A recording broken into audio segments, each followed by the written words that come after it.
Good morning, good afternoon, good evening. Thank you for joining me here in the Classic Guitar Rock Command Center. Unseasonably warm February here in the Pacific Northwest, and it's warmer, and there's not snow like there normally is. I don't know. I'm not sure how I feel about that. But hey, let's move on. Press forward. We'll endeavor to persevere. People are pinging me. I'm probably supposed to be doing some work stuff. Hang on here. Let me take care of this. There we go. Okay. All right. Should be good. Okay. Let's hop right to it. Mark Knopfler of Dire Straits fame. He has a new charity single on the way. It features a whopping 60, count them, 60 musical legends.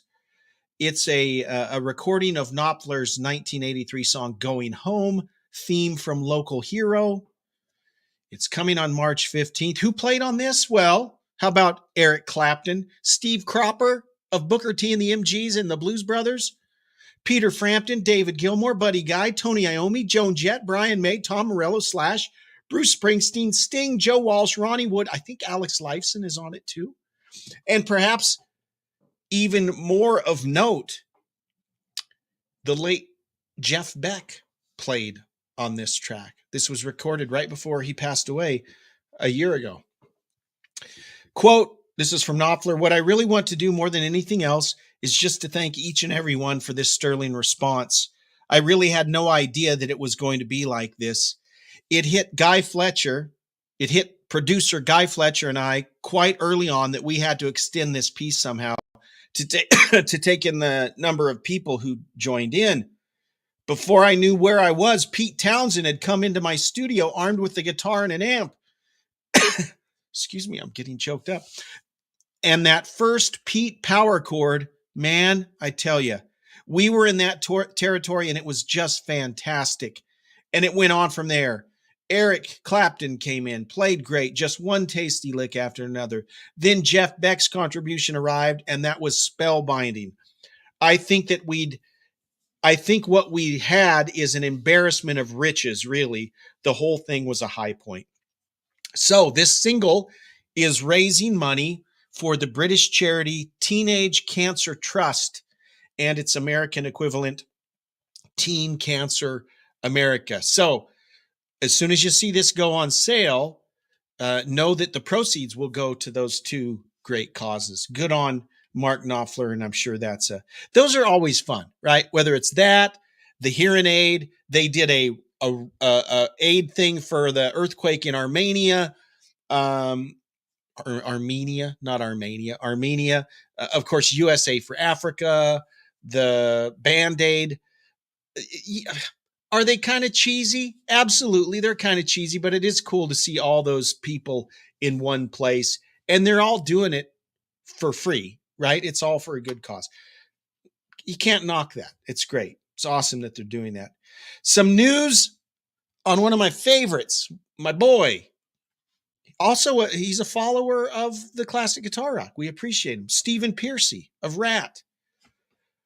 He's been trying forever to get the guys in Rat to come back. Warren DeMartini, brilliant guy.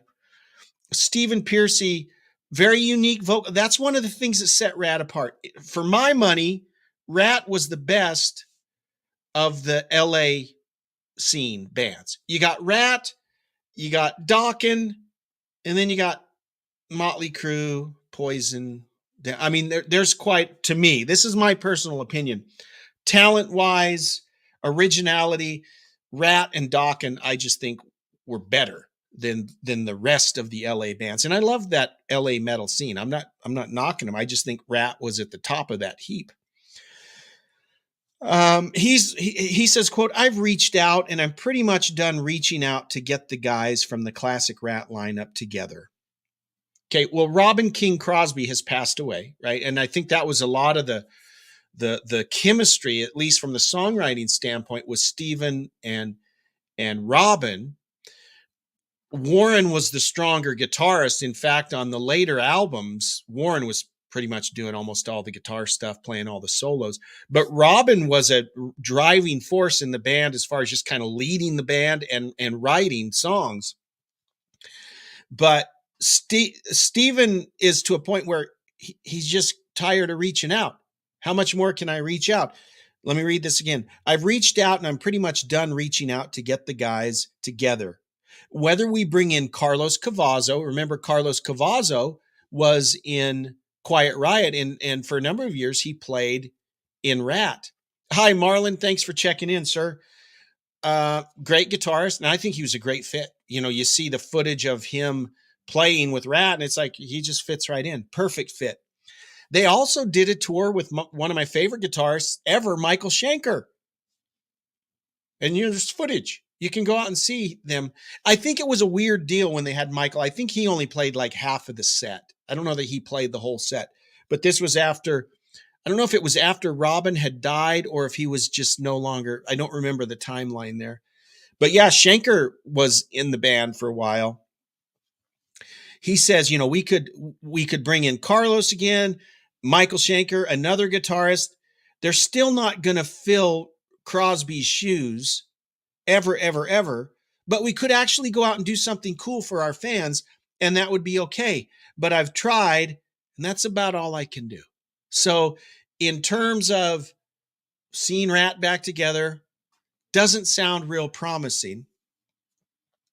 But he wants to, he's playing, he's very active. And he would like to do something. And so he's putting together this thing called the 1980s Sunset Strip Experience. So it sounds like he's wanting to put together kind of a tour of these Sunset Strip bands. And his point is that, hey, we're losing these guys. There's not going to be a lot of these guys left. Let's do something quick. You know, so he talks about, well, even bands like Motley Crue and Def Leppard, they're still bringing in concert goers, big tours to see Def Leppard and Motley Crue. And Motley Crue ain't that good. People are still willing to go pay tickets to see them. I love this idea of an 80s Sunset Strip experience. So keep your eyeballs peeled for that. Pearcy is currently out touring as Stephen Pearcy, but he's playing Out of the Cellar in its entirety. And the footage I've seen sounds great. So if you have a chance to go see that, do it for sure. Marlon chimes in and says, Carlos Cavazo, not quite as tall as Robin Crosby. That is true. Robin Crosby was like 6'6" or something.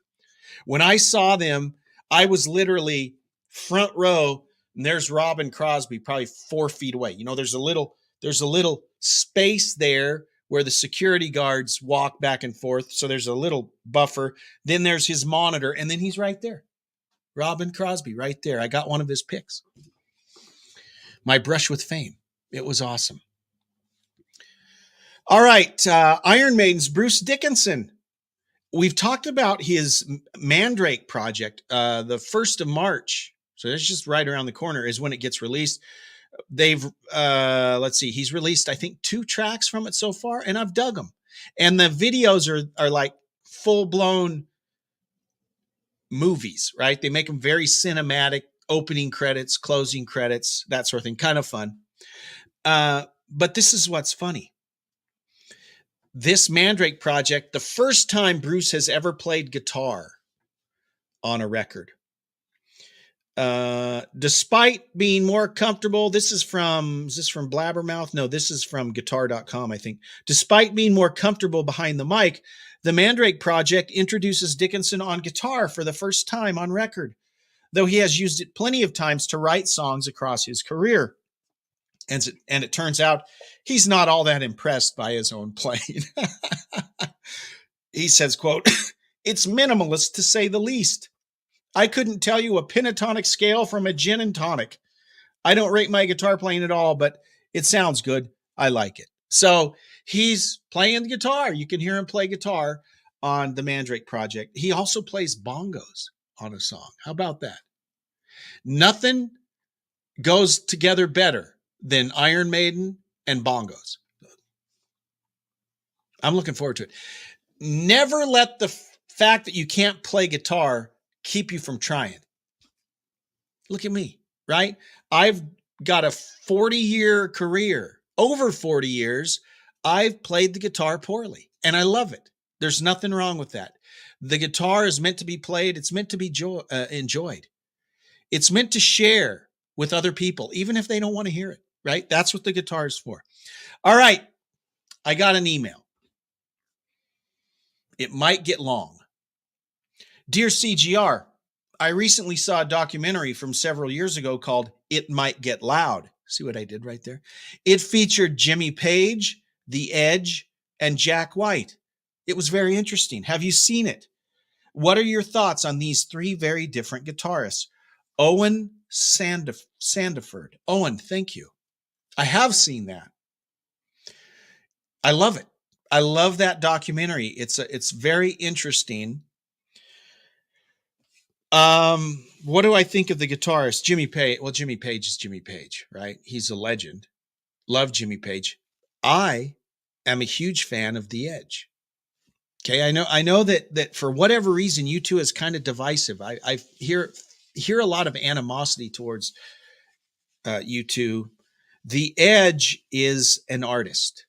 Okay, he is not a brilliant technical player. That's not his bag, but he is an artist in the purest sense of the word.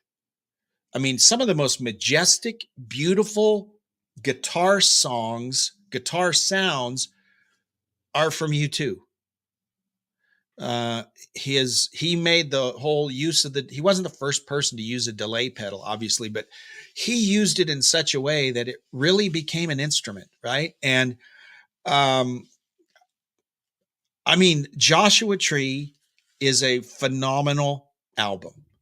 The soundscapes, a very cinematic, expansive sound. I love The Edge. I think he's phenomenal. Jimmy Page, I mean, he's a master, right? He's one of the greats. He's one of the greats. And who are the greats? When we talk about the greats, we always talk about Page, not Page. Jimmy Page, Eric Clapton, Jimi Hendrix, Jeff Beck. I throw Ritchie Blackmore in there. Maybe Tony Iommi. So how many guys have I named? 6. Those are the greats, right? Those are the essentials. Jimmy Page, you can't overstate his importance, especially as a producer. I mean, he invented so many things that is commonplace now. Jack White, whatever. But that show is awesome. Okay, I don't mean to diss Jack White. I'm sure he's a talented dude. He doesn't do it for me. I mean, here's Page, right? Here's Page. Here's The Edge. Jack White somewhere down there. And again, he just doesn't do it for me. Some people think he's brilliant. I don't see it, but whatever. But I will absolutely recommend this documentary. It Might Get Loud. It's a combination of, you learn about each of the guitars, right? But the coolest parts are when they all kind of get together and are playing stuff. And of course, my favorite scene is when Jimmy is showing them with his DADGAD tuning how he came up with Kashmir. And you can tell Jack White and The Edge's name is Dave Evans. It's awkward. What do you call him? Edge? I'd call him Dave. Whatever. But their eyes are just wide open and they're eating it up as Page is playing Kashmir. And that's awesome. That's my favorite part. But just to hear them sit around, here's 3 guitarists from kind of 3 different generations. So it's fascinating. You should absolutely watch it. It's called It Might Get Loud. Guys, thank you so much for tuning in. We'll do it all again tomorrow on the Classic Guitar Rock Daily Update. Live long and prosper. Take care. Bye-bye.